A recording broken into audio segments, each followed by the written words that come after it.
So do you have, let's see, do you have a favorite Scotch whiskey or favorite Scotch? Well, I sort of move, and I'm by no means the expert that Sam is, because Sam really does have a really profound understanding of whiskey, and it's amazing, actually. But I sort of move around between favorites. So currently, my favorite is a whiskey from the fifth region in Scotland that makes whiskey. I actually thought there were only four: Highlands, Islands, Lowlands, and Highlands, Islands, Lowlands, and Speyside. But there is a fifth, which is from an area called Campbellton. And that is a sort of mix between Highland and Island in terms of its flavors. And Springbank is the one that I've discovered recently, which is just delicious. Springbank. Really, really. Springbank. Yeah, Springbank. Yeah, and really nice.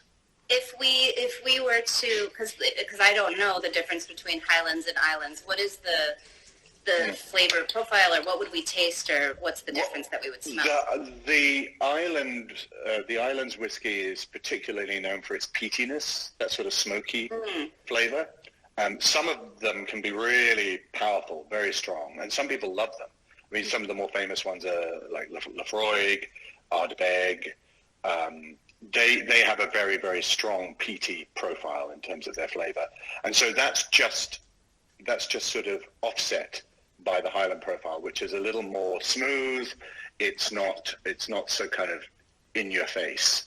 I mean, I love Island whiskey, I really do, but this one it just takes the edge off it a little bit, which I like. What did you learn about Sam during that journey on Men in Kilts that you did not know? So much that I wish I'd never had. Give us what? Wish you had that time back. I'll never get it back. He's taken it from me. No, I actually, lots of things. I learned, I already knew he had a very strong work ethic, which I'm very admiring of, and I knew that from Outlander. But he really worked very, very, very hard on Men in Kilts. He was filming Outlander at the same time on some occasions. And so it was very, very demanding for him. So I developed a great admiration for his ability to function as well as he did. Also, I learned about his driving. That wasn't so great. Wasn't the best.